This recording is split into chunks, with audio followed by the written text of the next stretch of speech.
Dia diberi petunjuk untuk yang baik-baik buat dia. Dapat petunjuk, ide, pola makan yang baik, pola hidup yang baik, pola tidur yang baik. Nah, ini adalah hidayah yang umum.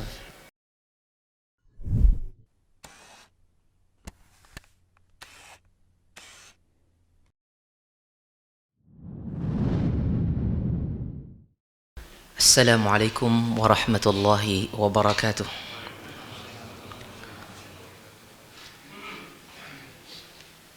Alhamdulillah, alhamdulillahi hamdan kathiran tayyiban mubarakan fih.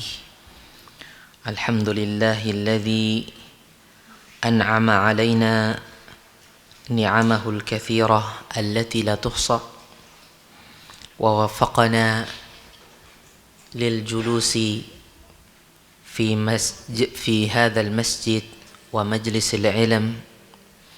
Alhamdulillahi ala al-iman, alhamdulillahi ala al-islam, alhamdulillahi ala al-afiyati wal imtinan. Alhamdulillahi awalan wa akhiran, wassalatu wassalamu ala sayyidil anam Muhammad ibn Abdullah wa ala alihi wa ashabihi wa sallama wa ala alihi wa sahbihi wa man sara ala nahjihi ila yaumil qiyamah. Ikhwatal iman, ikhwatal islam, saudara-saudara, bapak-bapak, jamaah masjid, jamaah salat maghrib dan kajian di masjid Assalam, a'azzani Allah wa iyyakum, rahimani wa rahimakumullah. Segala puji bagi Allah dan segala syukur atas kemudahan kita pada malam hari ini bisa berjumpa kembali di majelis ini dalam rangka memperbaharui iman kita, menuntut ilmu syar'i dalam rangka untuk menuju atau mendekatkan kita kepada surga Allah Subhanahu wa taala. Saudara-saudara yang dirahmati Allah, kita berdoa kepada Allah agar duduknya kita di tempat ini, salat kita maghrib dan isya nanti, semoga sampai umur kita, diterima di sisinya menjadi amal kebajikan kita, pemberat timbangan amal kita nanti di akhirat. Amin ya rabbal alamin. Saudara-saudara, bapak-bapak, ibu-ibu yang dirahmati Allah Azza wa Jalla, di tempat ini seperti yang sudah diketahui, mungkin jamaah masih megang bukunya di PDF. Bukunya Syekh Ibrahim Ar-Ruhaili. Kemarin kita sudah sampai halaman keempat kalau tidak salah. Buku yang berjudul Qatfus Thamar fi bayani aqidati ahli sunnati wa mukhalifihim fi masailil qadar. Mungkin yang bisa berbahasa Arab dan belum memiliki PDF-nya bisa mencari di internet. Kitab kecil judulnya Qatfus Thamar, Qatfu Ats-Thamar fi bayani aqidati ahli sunnati wa mukhalifihim fi masailil qadar. Kalau tidak salah minggu kemarin sudah di-share oleh Akhi Bambang dan sebagian teman-teman sudah memegang HP karena membuka PDF-nya. Mungkin yang belum berhadir bisa lihat di grup masjid, bisa mendapatkan PDF-nya dan bisa membukanya langsung di HP. Pertemuan kemarin kita sudah singgung tentang tingkatan takdir, maratibul qadar. Sebenarnya kemarin itu kita sudah sampaikan, ini sudah menjadi kebiasaan para ulama sejak dahulu membahasakannya maratibul qadar, tingkatan-tingkatan takdir. Sebenarnya dia lebih tepat dibahasakan rukun takdir, karena takdir itu pasti melewati 4 hal ini. yaitu ilmu, kemudian tulisan, kemudian kehendak, dan al-khalq, yaitu penciptaan. Al-ilmu, al-kitabatu, al-masyiatu, dan yang terakhir al-khalq, pengadaan, penciptaan sesuatu. Dan ini ditunjukkan oleh dalil-dalil dari kitabullah dan sunnah Nabinya Muhammad sallallahu alaihi wasallam. Dan juga kita telah singgung pada pertemuan kemarin bahwasanya perbuatan hamba itu terbagi menjadi dua. Af'alul ibad, perbuatan hamba terbagi menjadi dua. Yang pertama idtirariyah, perbuatan hamba yang bersifat harus terjadi begitu. Idtirariyah, ya begitu, dia tidak kuasa untuk membendungnya, untuk menghalanginya. Seperti seseorang sedang gemetar, seseorang sedang nervous, umpamanya sedang deg-degan, ya, atau seseorang sedang menggigil kedinginan, itu kan gemetar.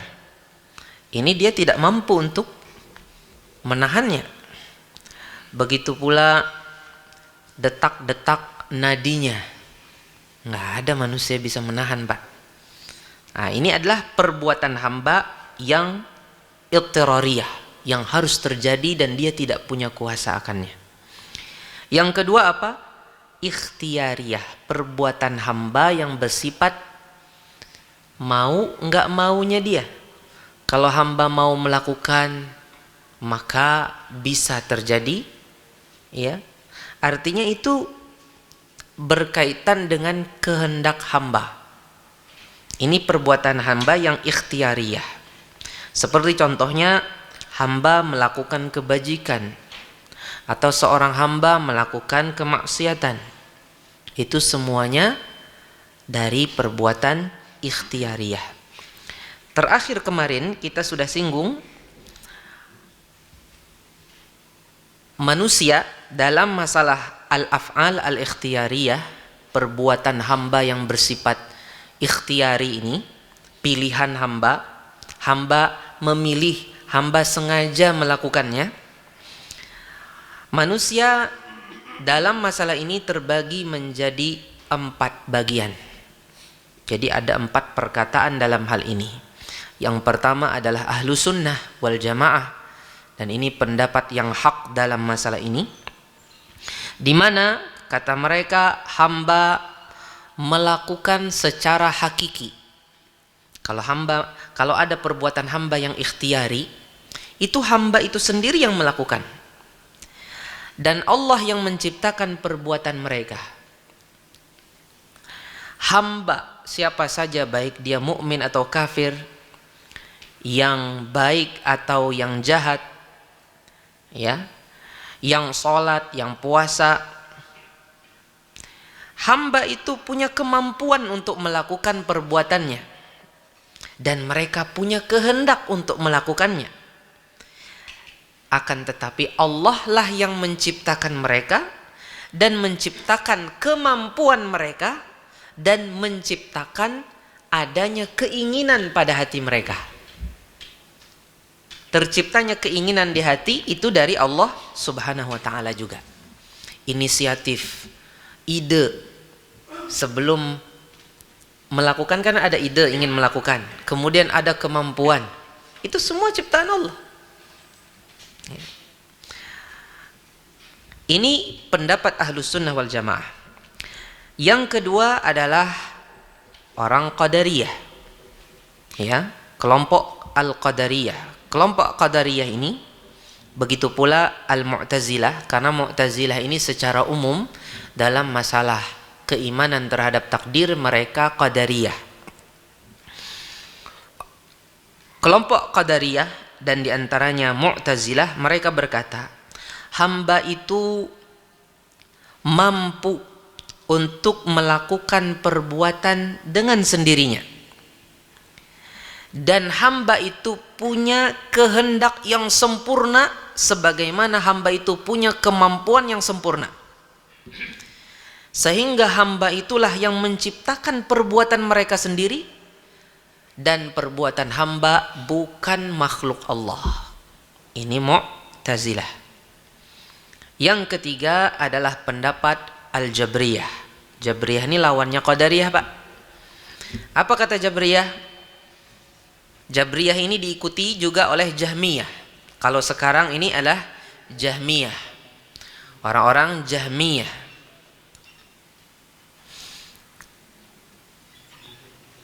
Mun wayah ini tuh kada dapang lagi ada orang bepadah aku nih Jahmiyah. Tapi pendapat Jahmiyah ini ada di beberapa kelompok-kelompok kontemporer sekarang. Maksudnya kelompok-kelompok modern, kelompok-kelompok yang ada sekarang. Ada pemikiran Jahmiyah ini pada masalah takdir. Tapi kalau ngaku aku Jahmiyah kada ada. Cuman keyakinan atau akidah Jahmiyah ini ada pada beberapa kelompok. Ya. Seperti dikatakan Jahmiyah abad ini, pimpinannya Jahmiyah abad ini adalah Muhammad Zahid Al-Kautsari. Ya, seorang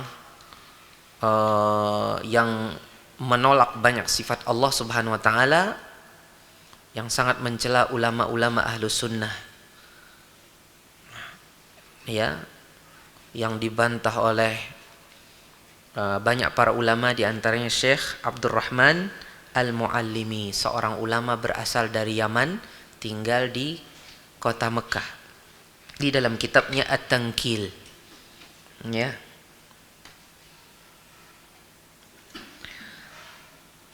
Orang-orang Jahmiyah, kelompok Jabriyah yang diantaranya Jahmiyah dalam masalah ini, mereka mengatakan hamba itu tidak punya kemampuan untuk melakukan suatu perbuatan. Dengan perbuatannya sendiri dia nggak punya kemampuan hamba itu. Sebagaimana hamba itu tidak punya kehendak dan tidak ada pilihan. Nggak ada pilihan sama sekali, nggak ada kehendak, nggak ada pilihan. Hamba itu menurut mereka dipaksa begitu saja melakukan perbuatannya. Perbuatan, ya. Jadi mereka itu seperti robot. Hamba jalan ke masjid, hamba pergi ke pasar, hamba bermaksiat. Itu semuanya kayak robot, digerakkan gitu saja. Hamba nggak punya sama sekali kehendak, kemampuan, pilihan, nggak, sudah diatur begitu. Ini Jabriyah, ini orang-orang Jabriyah. Menurut mereka, kalau seandainya di Al-Quran atau di hadis ada suatu perbuatan hamba dinisbatkan atau disandarkan kepada hamba, itu menurut mereka ini hanya sebagai kiasan atau majas saja, tidak secara hakiki. Ini orang-orang Jabriyah. Yang keempat adalah kelompok Asy'ariyah dan yang sepakat dengan mereka. Mereka mengatakan perbuatan hamba itu ciptaan Allah. Sama lawan Ahlus Sunnah. Ya kan? Sama sampai di situ.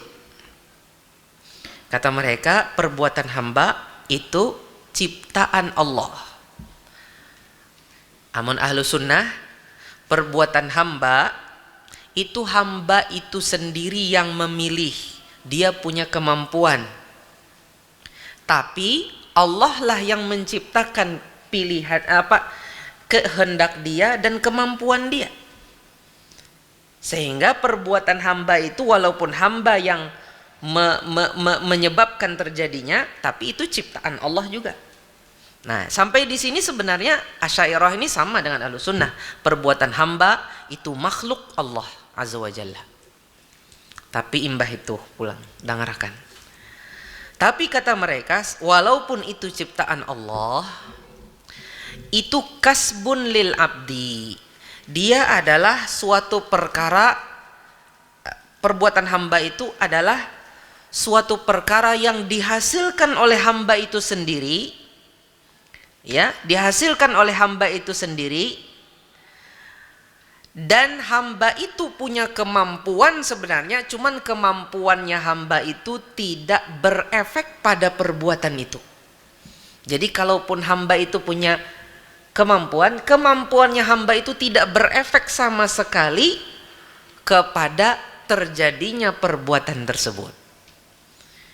Ini sebenarnya mau dipikirkan lebih dalam kalau kita teliti memahami perkataan Asy'ariyah ini, sebenarnya 11-12 atau sama persis dengan perkataan Jabriyah, cuman malu-malu kucing saja. Ya, kata mereka ciptaan Allah juga, ya Allah yang menciptakannya, tapi hamba baisi hambalah yang melahirkannya itu. Hamba itu punya kemampuan sebenarnya, cuman kemampuannya hamba tidak ada efek sama sekali terhadap perbuatan itu. Oh, berarti perbuatan itu kayak apa kisahnya? Berarti perbuatan itu murni tidak ada kehendak hamba di balik itu. Berarti kalau tidak ada kehendak hamba di balik itu, sama saja berarti hamba itu diatur. Berarti hamba itu di mana? Seperti robot, berarti digerakkan begitu saja. Sebenarnya perkataan Asy'ariyah ini adalah ungkapan malu-malu kucingnya orang-orang Asy'ariyah, karena mereka tidak mau dikatakan Jabriyah atau Jahmiyah, padahal sebenarnya sama saja. Baik, pada malam hari ini pelajaran baru kita adalah pasal yang ke-12 yang disebutkan oleh Syekh kita, Syekh Ibrahim bin Amir Ar-Ruhaili hafizahullahu ta'ala. Ya'taqidu ahlus sunnati anna al-hidayata wal idlala min Allah ta'ala yahdi man yasha'u bi rahmatihi wa yudhillu man yasha'u bi adlihi wa annahu man yahdihi fala mudilla lahu wa man yudlil fala hadiya lahu wa anna al-huda wal idlala fi'luhu subhanahu wa qadaruhu wal ihtida'u wal dhalalu fi'lul 'abdi wa kasbuhu. Perhatikan Bapak yang megang HP, dilihat. Ahlu sunnah meyakini bahwasanya petunjuk dan penyesatan itu berasal dari Allah Ta'ala. Allah memberi petunjuk siapa yang Allah kehendaki dengan kasih sayang Allah, rahmat Allah. Dan Allah menyesatkan siapa yang ia kehendaki karena keadilan Allah. Jadi kalau memberi petunjuk karena kasih sayang Allah, hamba ini dasar bujur layak dapat petunjuk.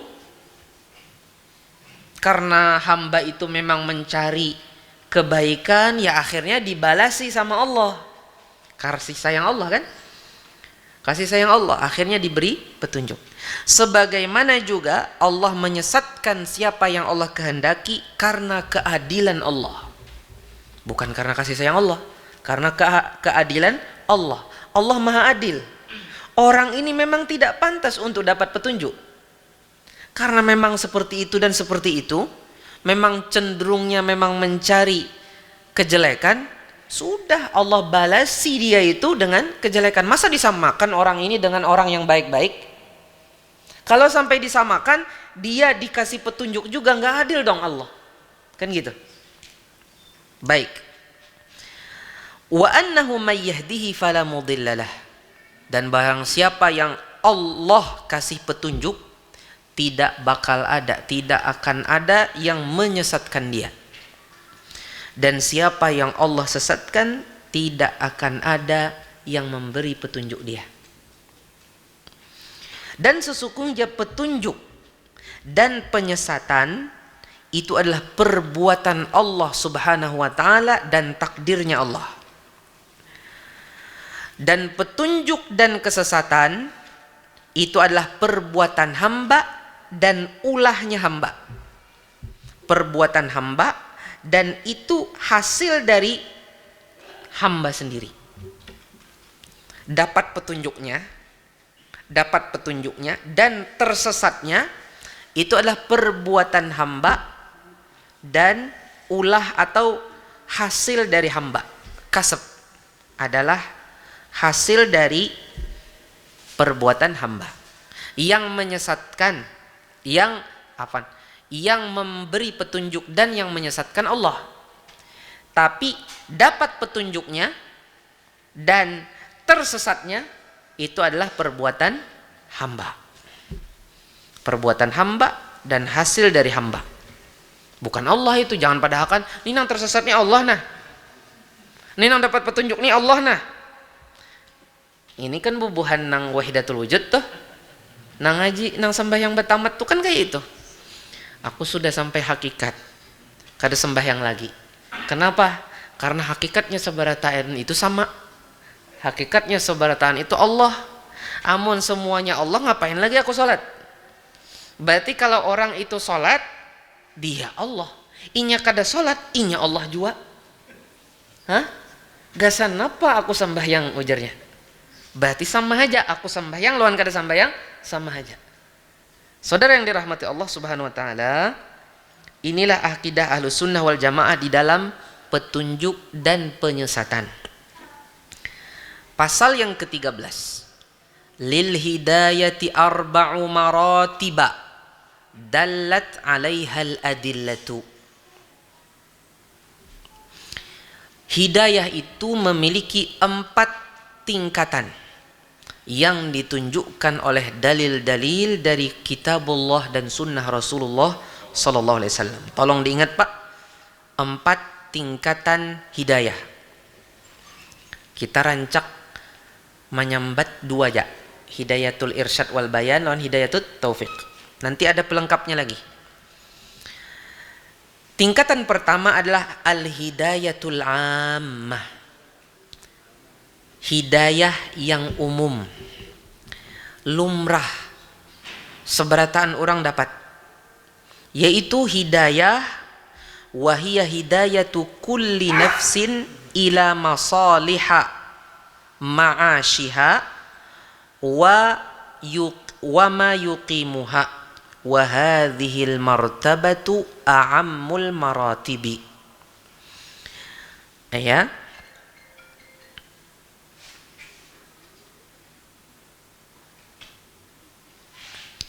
Yang pertama adalah hidayah yang umum, yaitu hidayah setiap jiwa itu dapat petunjuk, dapat ilham atau dapat arahan di hati, fitrahnya membawa, ya, Allah letakkan di hatinya itu kepada yang membawa kepada kemaslahatan kehidupannya.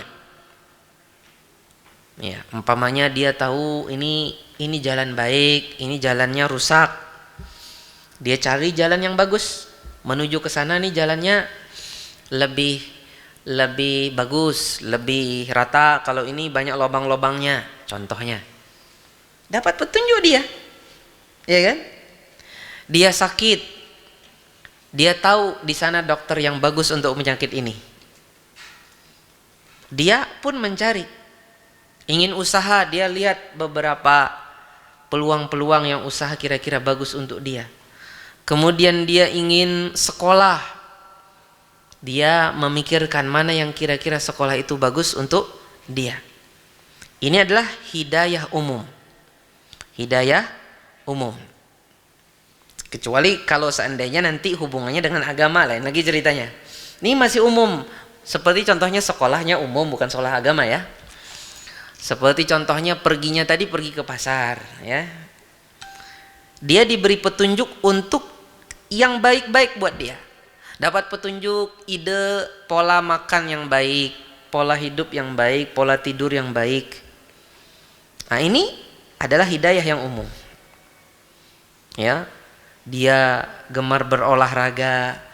Ada orang enggak dapat petunjuk untuk terpikir berolahraga. Akhirnya numpuklah beberapa penyakit atau cikal bakal penyakit pada dirinya. Kalau dia enggak, dia hobi berolahraga, menjaga kesehatan dia. Ini hidayah umum. Ini hidayah umum. Taib al-martabatu tsaniyah, tingkatan yang kedua, hidayatul irsyadi wal bayani lil mukallafin wa hadhihi al-martabatu akhassu min al-martabati as-sabiqati wa qad athbata Allahu hadhihi al-hidayata li rasulihi fi qawlihi wa innaka latahdi ila siratim mustaqim.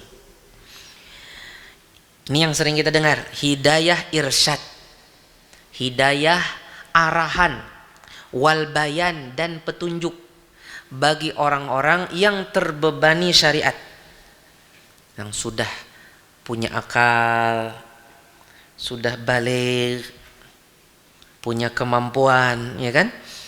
Mereka ini adalah orang-orang mukallaf, punya akal, baligh. Mereka diberi petunjuk. Ada yang menyampaikan tentang Islam. Yang sudah Islam ada yang menyampaikan ini nang sunnah nah, nang ini bid'ah, nang ini tauhid nah, nang itu syirik. Sudah ada yang menerangkan sampai kepada dia. Walaupun tidak hadir kajian, cuman mic-nya mungkin sampai ke rumah. Terdengar juga ini. Dapat hidayatul irsyad wal bayan enggak ada? Dapat. Sampai ke rumahnya dia. Guru membaca, ustadz membaca kajian, menyampaikan kajian, dia dengar dari rumah. Berarti sampai hidayatul irsyad wal bayan ke dia. Martabah ini, tingkatan ini lebih khusus daripada yang pertama tadi. Yang pertama tadi hidayah umum saja, kafir pun dapat. Ya. Hewan pun juga dapat. Hewan dapat kan? Hewan pamannya ingin hidup, mikir dia tuh apa yang dia perlukan, dia cari air, ya kan? Hewan tuh. Kemudian kucing yang masih kecil lama-lama bisa menjilati tubuhnya, akhirnya bersih. Itu kan hidayah yang pertama tadi, hidayah umum. Yang ini lebih khusus. Ya. Dan Allah Subhanahu wa taala telah menetapkan hidayah ini ada pada diri Rasulullah SAW. Wa innaka latahdi ila siratim mustaqim. Sungguh engkau wahai Muhammad memberi petunjuk kepada jalan yang lurus. Nabi Muhammad, Al-Quranul Karim yang kita baca memberi petunjuk bagi yang memahaminya. Kalau paham kan berarti Al-Quran memberi petunjuk, ya kan? Kemudian mungkin seorang suami yang menasihati istrinya, atau istri yang menasihati suaminya, atau guru yang mengajari anak muridnya, atau ayah yang menasihati anaknya, atau anak yang memberikan masukan kepada orang tuanya. Ini kan semuanya hidayatul irsyad wal bayan. Yang kedua adalah hidayatut taufiq wal ilham. Wa hadhihi al martabatu akhassu min al martabati as-sabiqah wa hiya allati nafaha Allahu 'an rasulih sallallahu alaihi wasallam fi qawlihi innaka la tahdi man ahbabta. Hidayah taufik, hidayah kawa manggawi, kawa ma'amalakan. Dan hidayah ilham di hati itu dipatrikan oleh Allah di hati untuk menggawi. Hidayatut taufiq wal bayan. Hidayah ini tingkatan yang lebih khusus daripada yang kedua tadi. Nah, yang ketiga inilah yang Allah Ta'ala tiadakan pada diri Rasulullah SAW. Ketika Rasulullah SAW sedih, paman Sidin kada masuk Islam sampai meninggal, Allah tegur, sesungguhnya engkau tidak bisa memberi petunjuk kepada orang yang engkau cintai. Petunjuk di sini hidayah apa? Hidayatul taufiq wal ilham, bukan hidayatul irsyad wal bayan. Kalau irsyad wal bayan Nabi punya. Kemudian yang keempat, al martabatur rabi'ah al hidayatu ilal jannati wan nar yaumal qiyamah. Petunjuk menuju petunjuk kepada sorga dan neraka pada hari kiamat. Ini belum terjadi nih. Terjadinya nanti kalau sudah hari kiamat. Orang-orang yang beriman ditunjuk itu nah jalan ke surga nah. Orang kafir ditunjuk itu jalan nikam nah. Masing-masing sudah ditunjuk itu jalan nikam, ini jalan nikam. Bagi orang-orang yang beriman diarahkan jalannya. Gaetnya ada. Artinya diarahkan. Kayak kita saja kalau ingin umpamanya pelesiran, pasti perlu ya umroh juga ya Pak ya. Kalau umroh ada gaitnya, minimal kan kalau pas lagi ziarahnya. Kalau gaet di Masjidil Haram atau Masjid Nabawi kayaknya kurang penting ya.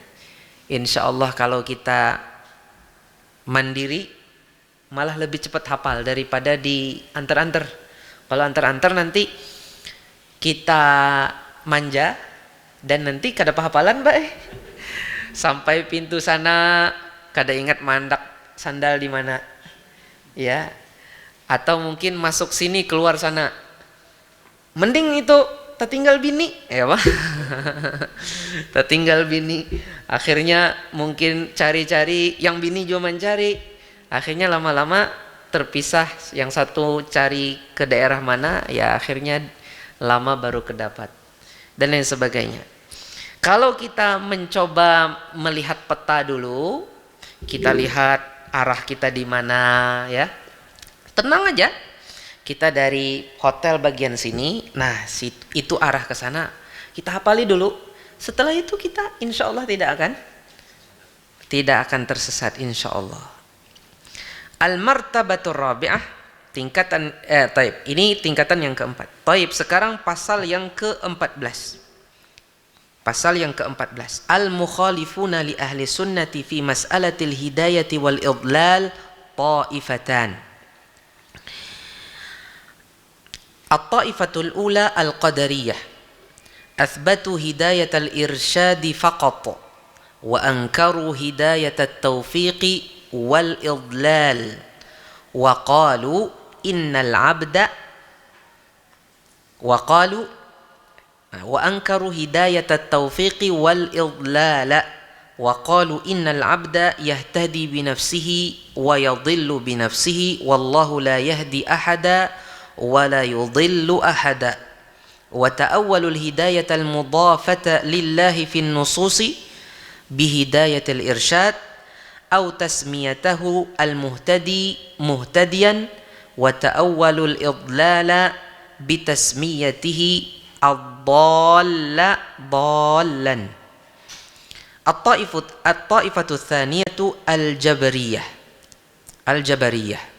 Qalu inna Allaha akraha al-ibada wa ajbarahum ala a'malihim falaysa lahum fi'lun wala iradatun wala ikhtiyarun wala kasbun al-battat wa hala bainahum wa bainal huda ibtida'an min ghairi dhanbin wala sababin minal abdi yaqtadi dhalik falam yuyassar ilaihi sabila falam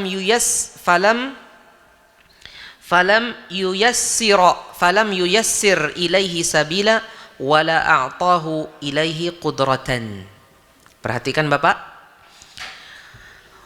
orang-orang yang menyelisihi ahlu sunnah wal jamaah dalam masalah hidayah, petunjuk, dan idlal atau penyesatan, itu ada dua kelompok. Kelompok pertama adalah kelompok qadariyah. Mereka menetapkan adanya hidayatul irsyad. Hidayatul irsyad ada jawabannya. Tapi mereka mengingkari hidayatul taufiq dan penyesatan. Kata mereka hidayah taufik sama penyesatan itu kada ada. Menurut mereka hamba itu dia mendapatkan petunjuk dengan sendirinya. Hidayatul taufik. Dia pun sesat dengan sendirinya.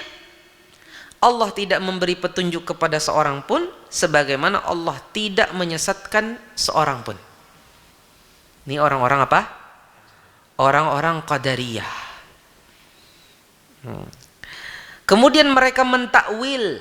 Kalau di Al-Quran atau di hadis kan disebutkan Allah yahdi mayyasha, Allah memberi petunjuk, kan dinisbatkan kepada Allah itu.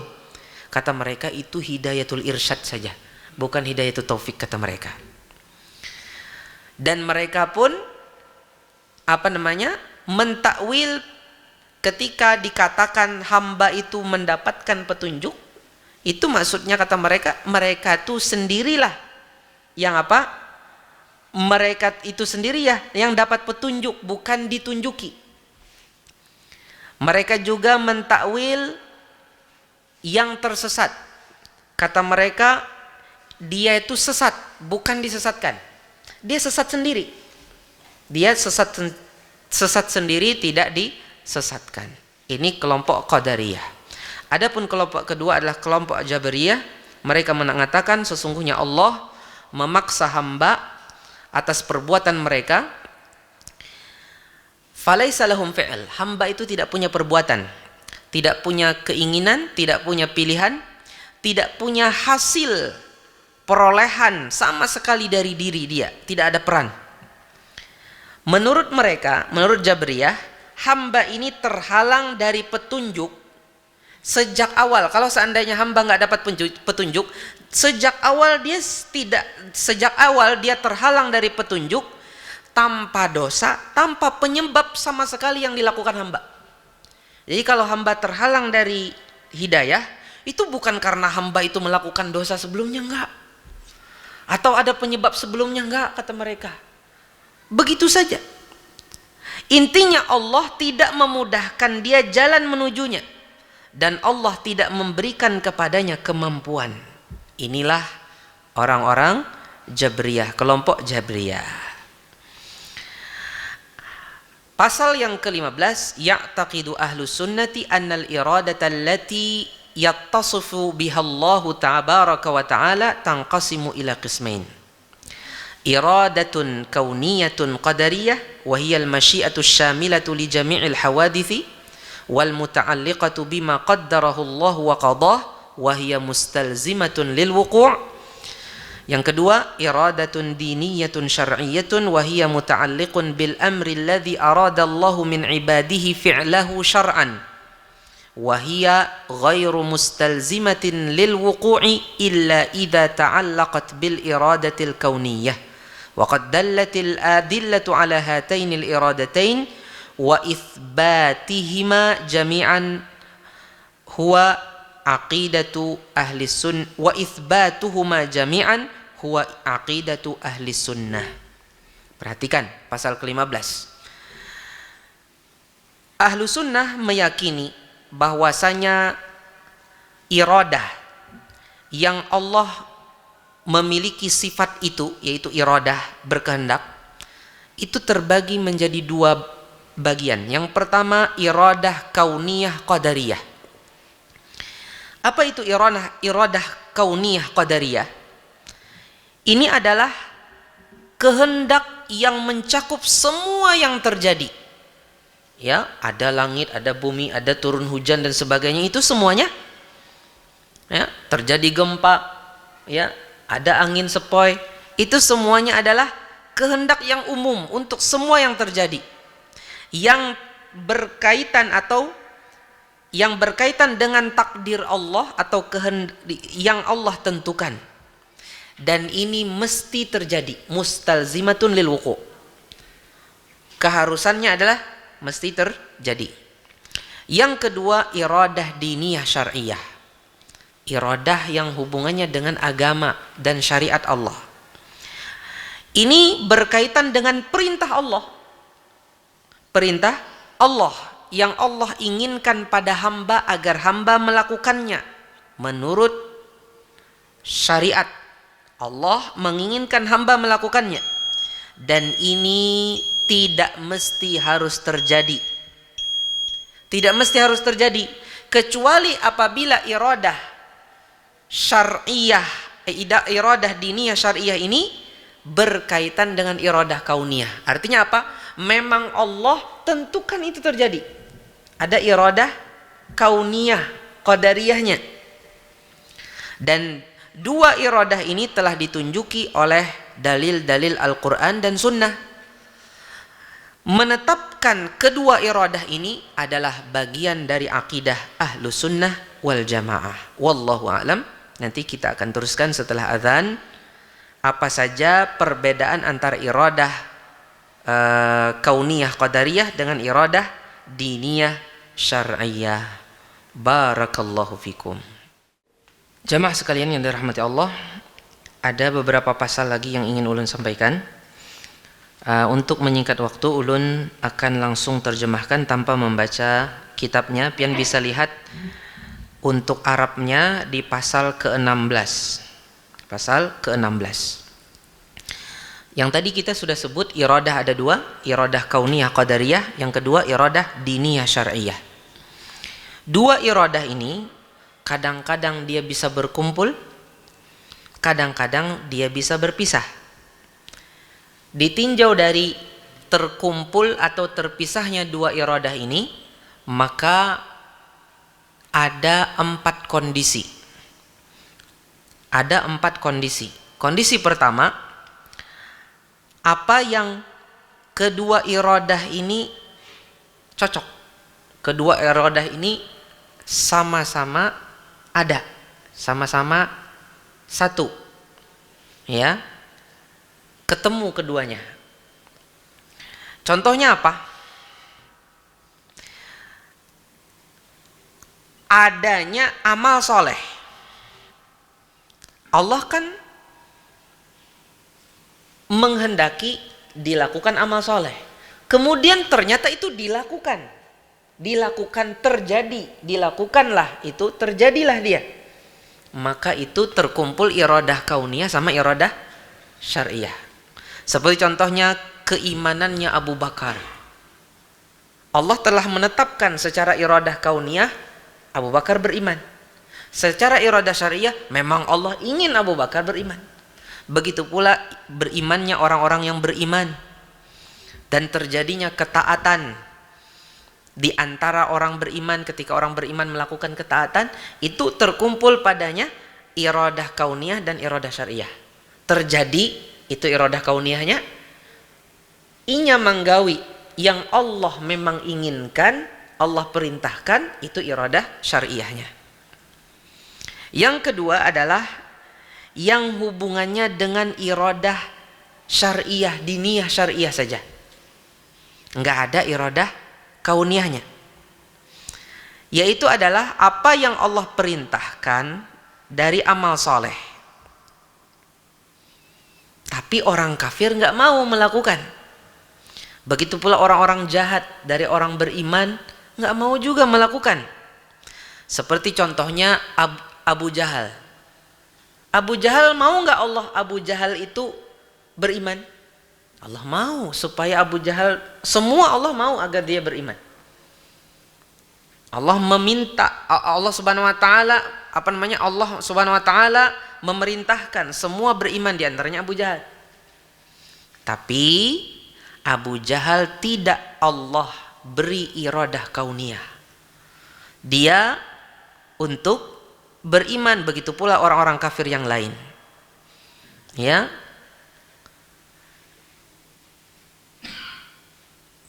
Ya. Padahal Allah Subhanahu wa taala menginginkan ketaatan mereka. Allah menginginkan ketaatan mereka. Tapi tidak ada di sini iradah kauniyah, qadariyah. Yang ada hanya iradah diniyah syar'iyah. Bentuk yang atau kondisi yang ketiga adalah apa yang berkaitan dengan iradah kauniyah saja. Hanya iradah kauniyah saja. Enggak ada iradah syariahnya. Yaitu apa? Apa yang Allah kehendaki, Allah takdirkan terjadi, dan Allah kehendaki dari kejadian-kejadian yang Allah tidak memerintahkan hamba dengannya. Tidak ada perintah syar'i dari hal itu. Seperti contohnya terjadi tabrakan. Itu iradah kauniyah, murni, nggak ada iradah syariahnya. Terjadi tabrakan. Pamannya terjadi apa? Orang ketemuan, tiba-tiba ketemuan padahal nggak ada janjian. Nggak taunya ketemuan di rumah sakit, sama-sama mengunjungi teman yang sedang sakit. Padahal udah lama nggak ketemuan. Pernah bertetangga, karena udah lama nggak ketemu, nggak tahu lagi di mana alamatnya. Ketemuanlah di rumah sakit. Oh, lawas banar kada bertemu. Ya, kecipi-kecipi, kemudian nanti apa? Ngobrol, di mana wayah ini bagana? Minta nomornya, udah hilang nomor yang lama. Ini murni iradah kauniyah. Ya, seperti melakukan yang boleh-boleh. Itu iradah kauniyah. Seperti contohnya lari pagi yang murni lari pagi. Ya, dia ingin lari pagi, akhirnya ditakdirkanlah bisa lari pagi. Bukan niatnya untuk menguatkan fisik untuk ibadah, bukan. Murni ingin lari pagi dong. Itu iradah kauniyah murni, nggak ada iradah syariahnya. Beda kalau lari pagi tapi supaya sehat kuat sholat. Nah itu ada iradah syariahnya. Tapi ini nggak, dia lari-lari saja.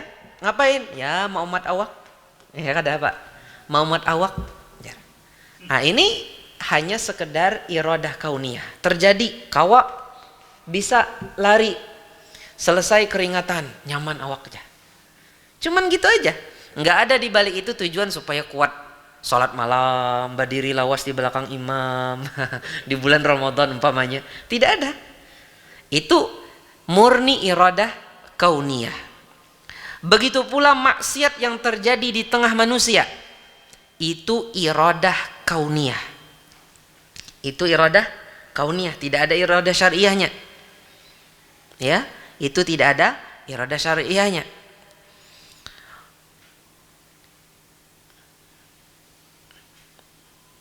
Ya, kalau bukan karena kehendak Allah Subhanahu wa taala secara kauni, maka tidak akan terjadi itu. Karena Allah menghendaki orang meninggalkan maksiat. Allah tidak memerintahkan orang untuk lari-lari pagi. Tidak ada perintahnya. Itu kan sesuatu yang mubah. Tapi karena adanya iradah kauniyah terjadilah itu. Baik. Sekarang adalah bentuk atau kondisi yang keempat adalah apa yang berkaitan dengan kedua iradah ini. Artinya iradah kauniyahnya ada, apa yang tidak ada hubungannya dengan kedua iradah ini. Iradah kauniyahnya tidak, iradah syariahnya juga tidak. Apa itu?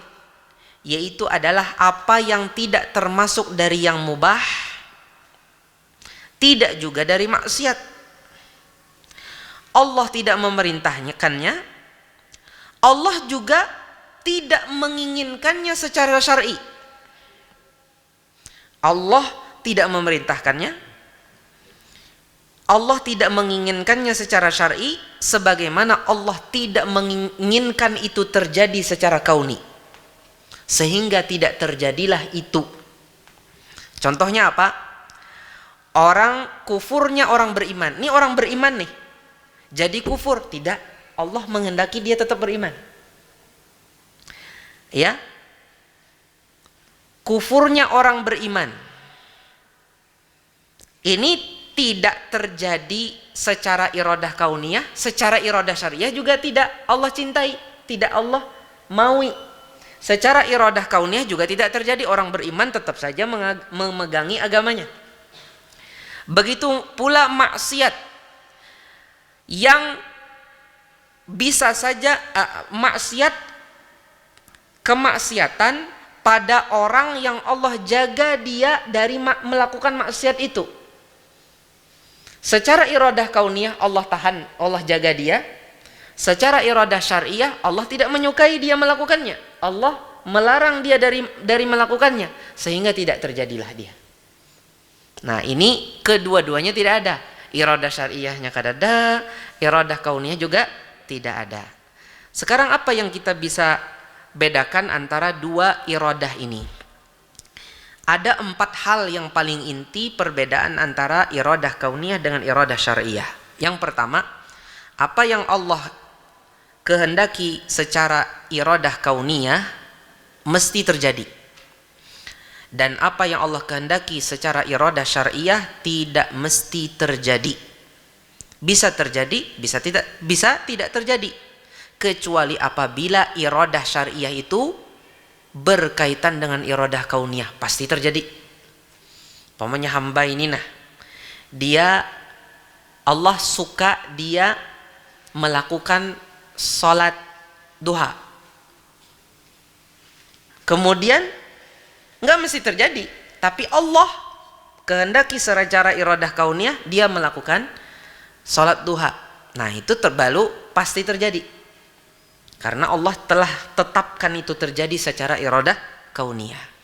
Yang kedua, perbedaan kedua, apa yang Allah kehendaki secara iradah kauniyah, bisa Allah cintai dan ridhai, bisa juga Allah tidak cintai dan ridhai.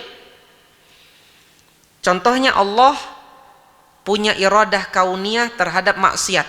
Allah punya kehendak dengan adanya maksiat secara iradah kauniyah, tapi Allah tidak ridha secara syar'i. Secara iradah syar'iyah Allah tidak ridha, dan Allah tidak menginginkannya secara syariah. Ya, afwan. Dan apa yang Allah kehendaki secara syar'i itu labudda, itu mesti Allah cintai dan ridhai. Walaupun tidak mesti terjadi, pasti Allah cintai dan ridhai. Contohnya puasa sunnah, puasa wajib, itu pasti Allah cintai dan Allah ridhai kalau itu iradah syar'iyah. Yang ketiga, iradah kauniyah. Iradah kauniyah itu tidak mesti diperintahkan, kecuali apabila ada dalil syar'i untuk menunjukkan dia itu diperintahkan. Seperti contohnya, umpamanya ada terjadi, umpamanya Allah kehendaki ada seseorang secara iradah kauniyah, seseorang itu terkena penyakit kulit di kakinya. Itu kan iradah kauniyah. Tidak mesti hamba itu mengatakan, oh ini adalah perintah Allah. Enggak. Itu iradah kauniyah. Sehingga yang lain-lain jangan ikut-ikutan. Aku bikinlah supaya kakiku seperti dia juga.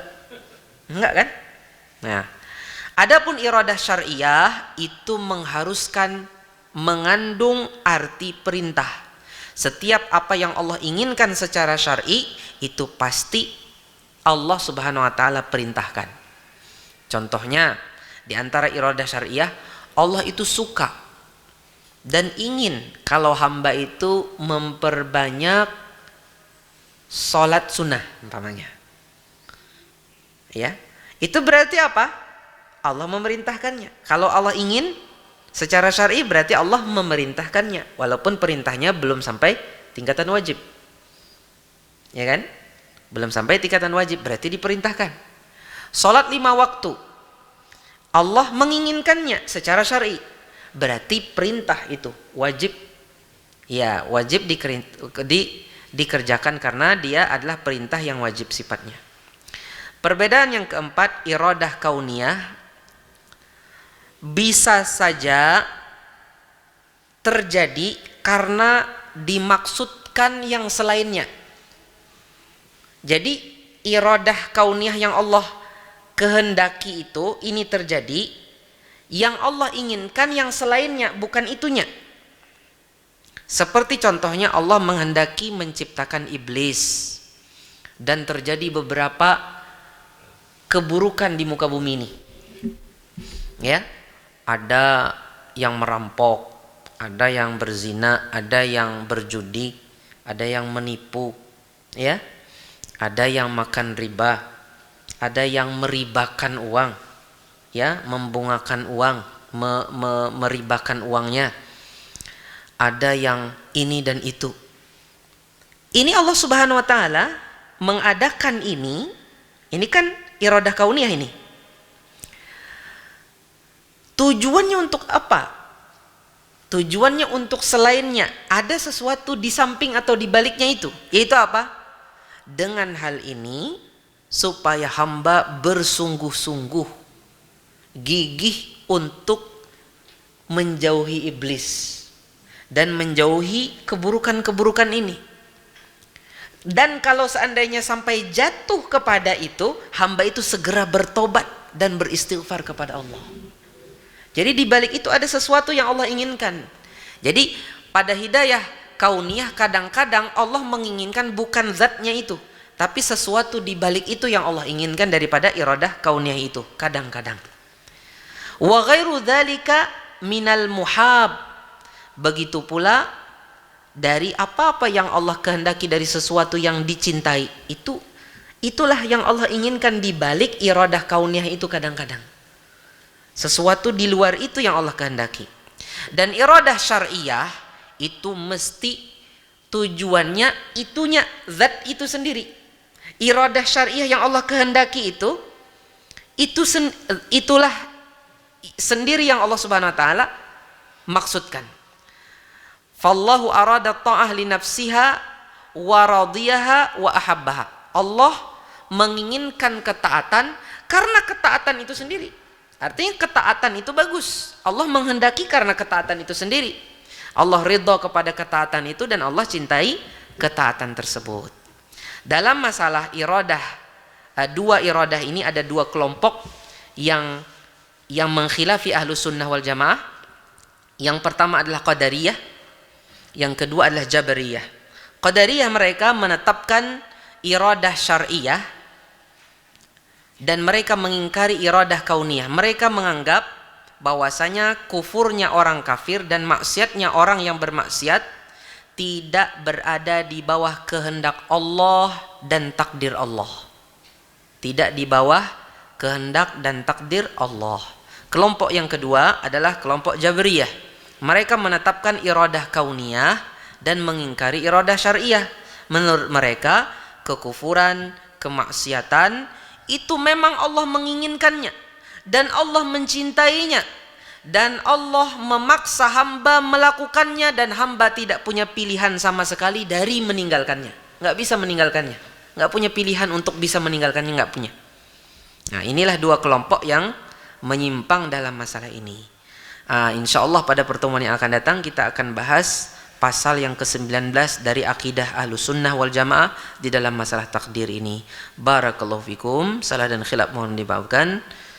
Mungkin kita sedikit membuka sesi tanya jawab. Silahkan kalau ada pertanyaan, Mbak.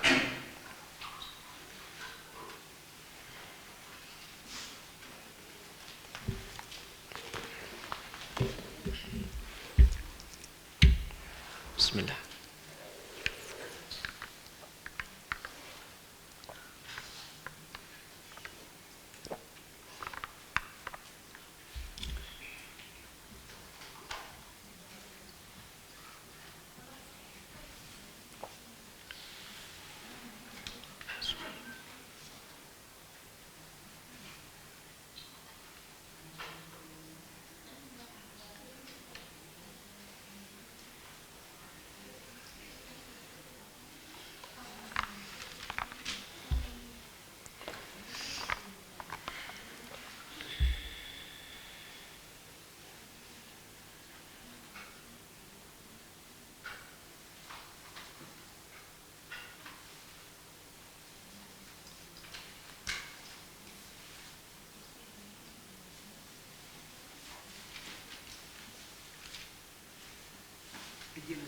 Silakan. Pusing Ustaz. Ada paham? Oh iya, silakan. Ulun masih bingung tentang tadi di awal ada pembagian tentang hidayah yang umum, hidayah irsyad wal bayan, hidayah taufik dan ilham, hidayah yang surga neraka tadi. Habis itu ada lagi iradah kauniyah, ada iradah syariah. Itu yang 4 lawan yang 2 ini itu sama-sama hidayah atau kedudukannya di mana gitu Ustaz? Kalau misalnya seandainya menolak urutan-urutannya yang ini sudah 4 urutan, habis itu ini ada lagi 2 urutan, kayak perlu memposisikannya itu Ustaz. Iya, betul. 4 hidayah tadi adalah petunjuk secara umum ya. Ada petunjuk yang Allah Subhanahu wa taala tunjuki hamba, tunjuki makhluknya. Hewan mikir dia ada naluri mencari sesuatu yang ada insting kan, mencari sesuatu yang memanfaatkan dia. Kemudian iradah irsyad wal bayan, kemudian iradah hidayah irsyad wal bayan, petunjuk artinya dipahamkan. Yang paham belum tentu ngambil yang dia pahami kan. Ini loh ketaatan ambil, ini loh maksiat jangan diambil kan gitu. Tapi tergantung dia lagi nanti kan, dia ambil apa enggak. Nah, yang ketiga adalah hidayah taufik. Orang dapat petunjuk, artinya untuk bisa mengamalkannya. Betul-betul bisa mengamalkan apa yang dia sudah dapati tadi dari hidayatul irsyad wal bayan. Kemudian yang keempat adalah hidayah menuju surga dan neraka nanti di hari kiamat. Itu hidayah, petunjuk Allah. Adapun iradah itu adalah kehendak. Itu nanti hubungannya dengan takdir. Ya. Ini kenapa terjadi, ini kenapa tidak terjadi? Maka salat itu dikehendaki Allah, kenapa tidak terjadi? Ya. Kemudian umpamanya ada seseorang menyalahkan, saya ini sebenarnya sudah saya ini sebenarnya saya ini sebenarnya sudah hati-hati, kok di jalan masih juga saya keserempet, ya kan? Itu adalah iradah kauniyah. Walaupun dia sudah hati-hati, tapi Allah menakdirkan itu terjadi pada diri dia. Ya, Allah menakdirkan itu terjadi pada diri dia. Nah, ini adalah hubungannya dengan kehendak Allah. Kehendak Allah itu ada dua, ada iradah yang hubungannya. Jadi iradah itu kan lebih umum lagi daripada hidayah, ya kan? Selain hidayah kan ada penyesatan. Penyesatan masih di bawah iradah Allah. Seperti tadi Allah punya iradah kauniyah, Allah punya iradah syariah hamba agar taat kepada Allah. Ya kan? Agar dia taat kepada Allah Subhanahu wa taala. Enggak taunya iradah syariah itu tidak berbarengan dengan iradah kauniyah. Hamba ini dia tidak ditakdirkan melakukan ketaatan tersebut secara iradah kauniyah. Tapi itu ada sesuatu di balik itu, sebab sebenarnya yang itu dengan kemahaadilan Allah tentunya. Dengan kemahaadilan Allah. Tadi kita sudah sebut ya. Kalau sampai hamba itu dia mendapatkan mendapatkan kebaikan dari Allah itu karena kasih sayang Allah. Kemudian apabila dia mendapatkan kesesatan, maka itu karena keadilan Allah tabaraka wa ta'ala, bukan kasih sayang Allah, keadilan Allah tabaraka wa ta'ala. Masa ini samakan dengan itu? Baik. Taib, ada lagi? Silakan.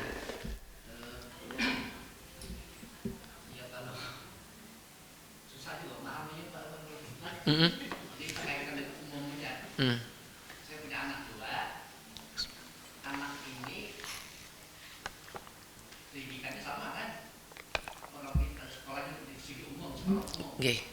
Nah ini miskin, ini susah untuk beragama, sedangkan ini berduit mudah beragama. Alim kan? Nah kita kaitkan dengan takdir. Iradah tadi.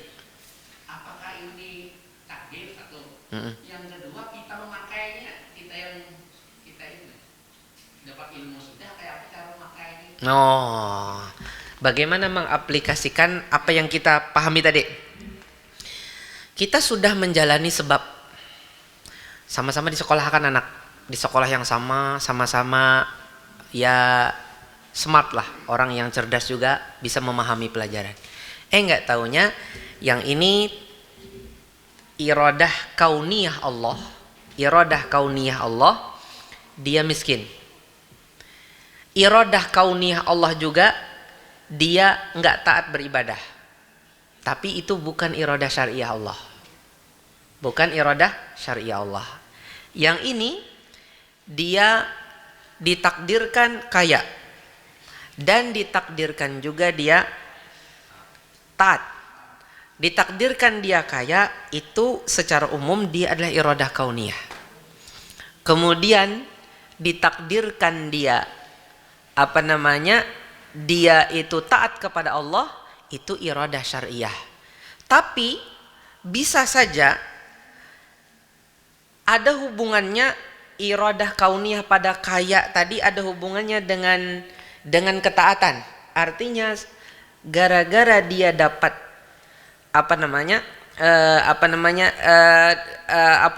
gara-gara dia itu taat kepada Allah Subhanahu wa taala, Allah mudahkan dia sebagai balasan dia kepada dia, Allah mudahkan dia dalam sisi duniawinya sebagai balasan atas dia. Ya kan? Tapi itu tidak mesti. Bisa saja dia tidak dibalas dengan kekayaan, bisa dengan ketenangan jiwa, bisa dengan kesehatan dan sebagainya. Itu bisa ada hubungannya. Nah, seseorang ini yang satunya dia tidak rajin beribadah. Bisa jadi Allah Subhanahu wa taala kaitkan kondisi ekonominya itu karena ketidakrajinan ibadahnya tadi sebagai hukuman atas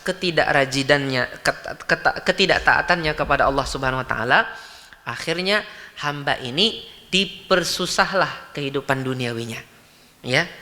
Ini bisa ada hubungan dengan itu. Tapi secara umum yang ketaatan sama yang tidak taat inilah yang hubungannya dengan iradah syariah Allah. Terjadinya itu iradah kauniyah, ya. Adapun yang taat itu sebenarnya Allah juga sudah cinta, yang tidak taat Allah tidak suka itu sebenarnya. Kan gitu, Pak ya. Barakallahu fikum.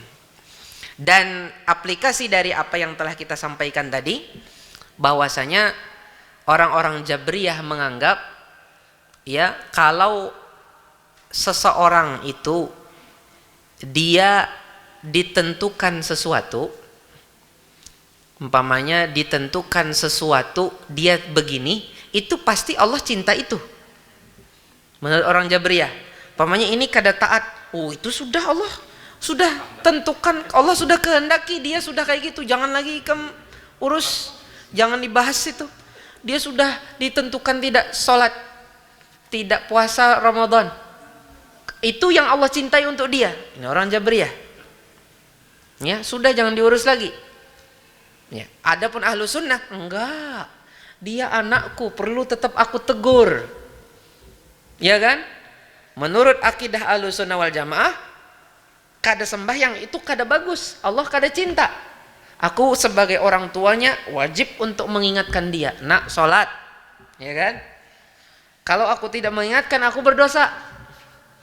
Terus kalau urusan dia menerima atau tidak, itu hidayatut taufik wal ilham, ya enggak?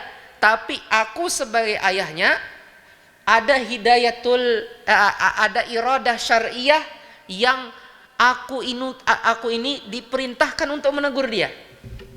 Kan gitu, Pak ya? Allah yubarik fikum.